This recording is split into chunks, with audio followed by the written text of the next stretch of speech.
नमस्कार, मैं हूं आकांक्षा पिवाल और आप देख रहे हैं देश का बढ़ता हुआ न्यूज नेटवर्क जन जागरण संदेश। आइए रुक करते हैं आज की कुछ खास खबर की ओर। अखिलेश यादव ने लोकसभा प्रत्याशी छोटीलाल खरवार के पक्ष में जनसभा को किया संबोधित।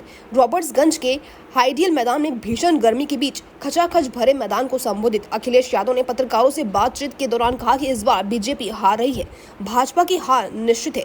प्रधानमंत्री चुनाव के बाद मेडिटेशन करने जा रहे हैं, वहां विवेकानंद ने किया था। 10 साल के बाद उनके पास अब समय ही समय है, यह ध्यान तो पहले करना चाहिए था। पीएम फेस के सवाल पर कहा, भाजपा झूठ फैलाती है, गर्मी के कारण भी बीजेपी हार रही है, जनता इन्हें हराने जा रही है, कोई रास्ता नहीं है। उन्होंने जनता को गर्मी में परेशान किया है। डिप्टी सीएम केशव मौर्य ने कहा कि चुनाव बाद दोनों शहजादे विदेश चले जाएंगे। इसके सवाल पर अखिलेश यादव ने कहा कि दोनों शहजादे उन्हें सह भी देंगे और मात भी। चुनाव के अभी मुझे सुनने, हालांकि उनके बारे में नहीं कहना चाहिए, शहजादे शह भी देंगे मात भी देंगे।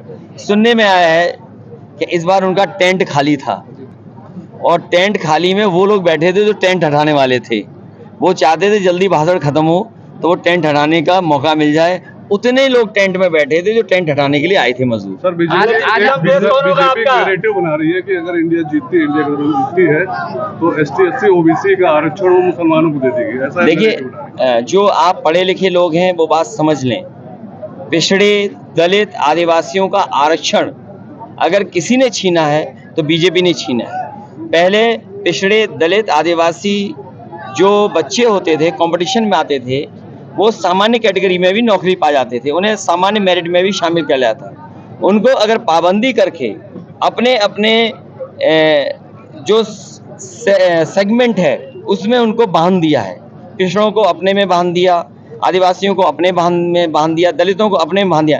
कोई भी जनरल कैटेगरी में नहीं आ पाएगा। और जो जनरल कैटेगरी है वो 50% की अगर हम माने तो उसी में धर्म आता है। तो आप खुद सोचिए कि धर्म के आधार पर आरक्षण किसको ज्यादा मिल रहा है और किसने ज्यादा किया है, और वहीं पिछड़े दलित और आदिवासियों का आरक्षण किसने छीना है। अखिलेश जी, 1 तारीख आप लोगों की बैठक इंडिया गठबंधन की, वो इसलिए बैठक है क्योंकि बीजेपी वाले झूठ बोलने में बहुत आगे हैं, झूठा प्रचार करने में बहुत आगे हैं। मैं आप लोगों से भी कहना चाहता हूं कि 4 जून को अच्छे दिन तो आए नहीं, खुशियों के दिन आएंगे, प्रेस की आज़ादी के दिन आएंगे। उस दिन मित्र मंडली तो बदलेगी बदलेगी, मंत्रिमंडल भी बदलेगा और मीडिया मंडल भी बदल जाएगा। योगी जी ये कह रहे हैं कि प्रधानमंत्री कौन बनेगा? योगी जी तो पूछ रहे हैं। देखिए, सवाल चेहरे का नहीं है, सवाल है दिमाग और किसके अंदर सोच है बड़ी। सवाल चेहरे का नहीं है, सवाल दिमाग का और सोच का है। दिमाग ऐसा हो जो आदिवासियों का दुख दर्द समझता हो, सोच ऐसी हो कि आज के समय पे टेक्नोलॉजी चीजें हैं या जो जरूरतें हैं उनको पूरा कैसे कोई कर सके। सवाल चेहरे का नहीं है। हमें वो चेहरा नहीं चाहिए जो बार बार रंग बदल करके आता है, अपनी ड्रेस बदल करके आता है, मेकअप करके आता है।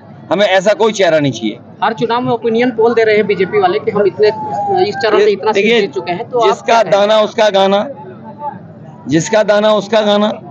तो जिसका चाहिए आपको वो अपना दाना दे दे, वही ओपिनियन आ जाएगा। आप कितनी सीट जीत रहे हैं? इस बार बीजेपी का सफाया होने जा रहा। अभी तक तो मैं सोचता था कि क्यूटो में लड़ाई है, लेकिन कल की रैली के बाद ये लग रहा है कि क्यूटो भी देश के प्रधान सांसद जी हारने जा रहे हैं। जो उन्होंने गांव गोद लिया था उसका कोई नाम नहीं ले रहा है, और जो माँ गंगा को साफ करने के लिए कहा था, सोचिए माँ गंगा से जिन्होंने झूठ बोला हो उसे कौन छोड़ेगा।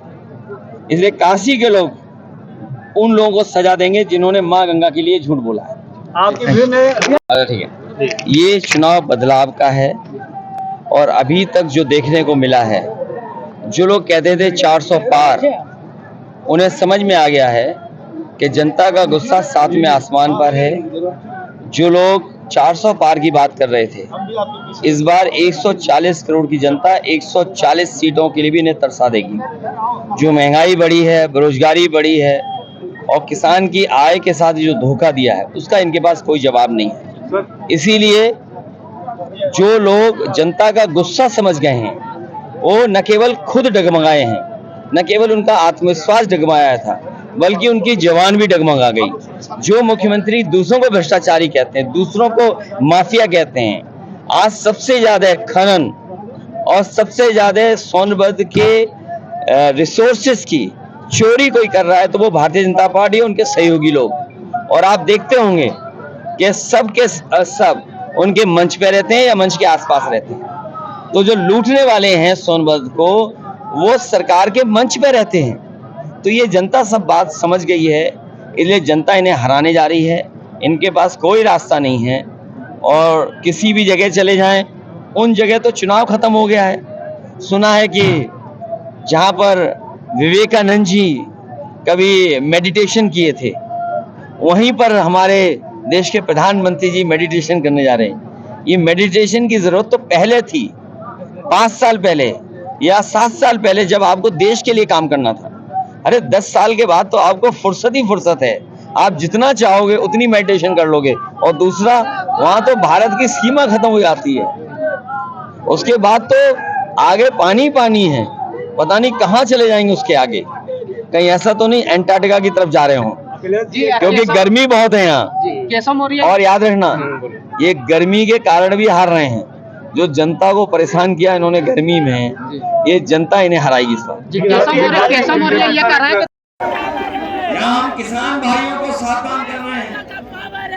वही हमारे नौजवान जानते होंगे कि जितनी भी इन्होंने परीक्षाएं लिखी, सब परीक्षा के पेपर लीक, कोई एक परीक्षा का पेपर लीक नहीं हुआ। अभी तक 10 से ज्यादा परीक्षाएं हुई हैं, उन सब परीक्षाओं के पेपर लीक करा दिए। और हमारे नौजवानों को याद होगा, अभी कुछ दिन पहले चुनाव से इन्होंने पुलिस की भर्ती के लिए बड़ा कार्यक्रम किया था, और सरकार ने ये तय किया कि 2 दिन भर्ती की जाएगी, 2 दिन परीक्षा होगी। लेकिन जब परीक्षा देने गया नौजवान और परीक्षा देकर के जब घर लौटा तो पता लगा उसकी परीक्षा का भी पेपर लीक हो गया। अभी तक जितनी भी सरकारी नौकरी मिली है, जितनी भी सरकारी नौकरियों के पेपर हुए हैं, सबके पेपर लीक हो गए, सब परीक्षाएं रद्द हो गई। हम अपने नौजवानों को कहना चाहते हैं कि इन्होंने पेपर लीक नहीं हुआ है, बल्कि जानबूझ करके पेपर लीक कराया है। और पेपर लीक इसलिए कराया है जिससे कि नौजवानों को नौकरी न देना पड़े।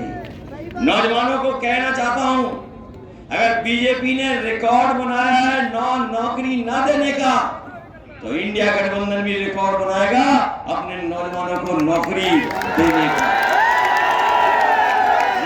रिकॉर्ड